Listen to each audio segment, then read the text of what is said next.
Hello and welcome to the Marxism Today podcast. My name is Red Wagner, and I'll be your host. You are listening to Episode 9, Marx's Funeral.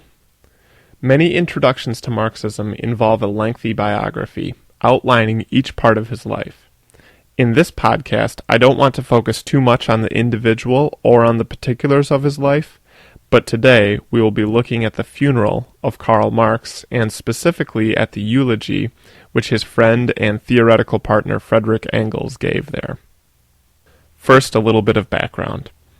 Marx was buried in Highgate Cemetery in London on March 17th, 1883, which was a Saturday. Although he was not an obscure figure in his time, only 11 mourners attended the funeral. One of those was his colleague Friedrich Engels. He gave the eulogy at the funeral in English.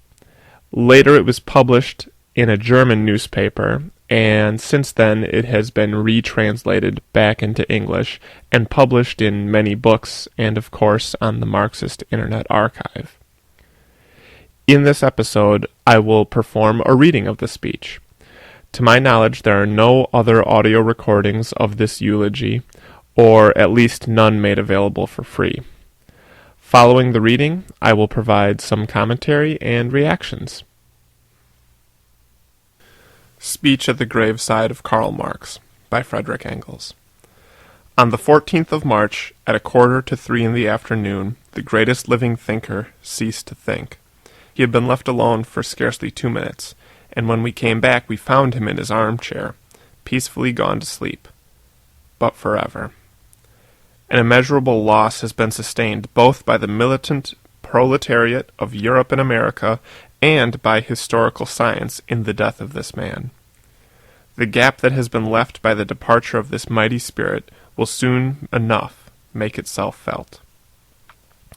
Just as Darwin discovered the law of development of organic nature, so Marx discovered the law of development of human history.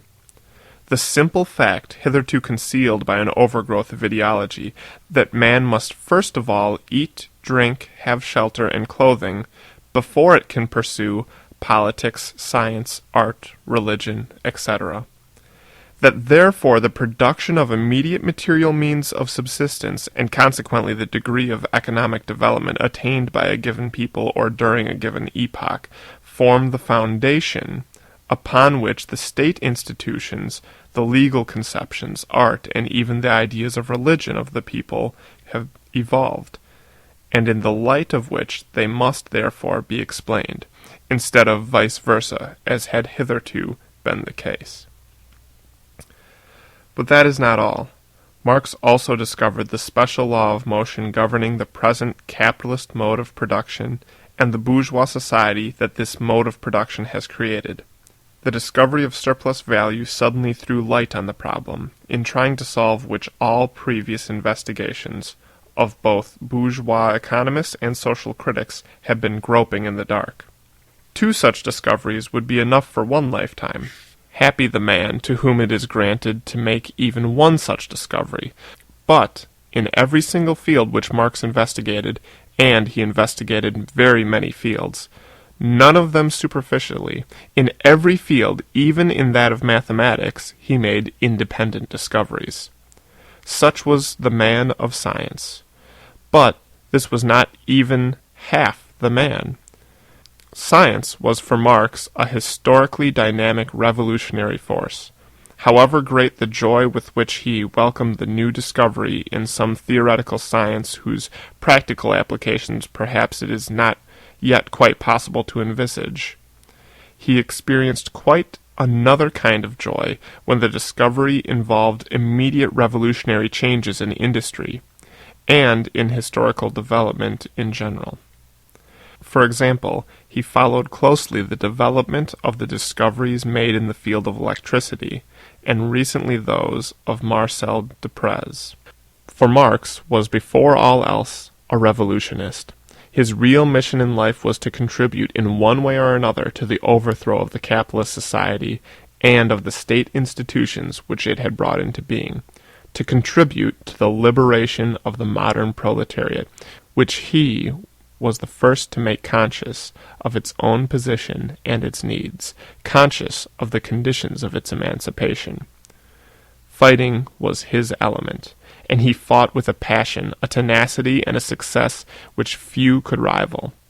His work on the first Rheinische Zeitung, the Paris Vorwärts, the Deutsche Brüsseler Zeitung, the New Rheinische Zeitung, the New York Tribune, and in addition to these, a host of militant pamphlets, work in organizations in Paris, Brussels, and London, a family, and finally, crowning all, the formation of the great International Working Men's Association. This was indeed an achievement of which its founder might have been proud, even if he had done nothing else. And consequently, Marx was the best-hated and most calumniated man of his time. Governments, both absolutist and republican, deported him from their territories. Bourgeois, whether conservative or ultra-democratic, vied with one another in heaping slanders upon him.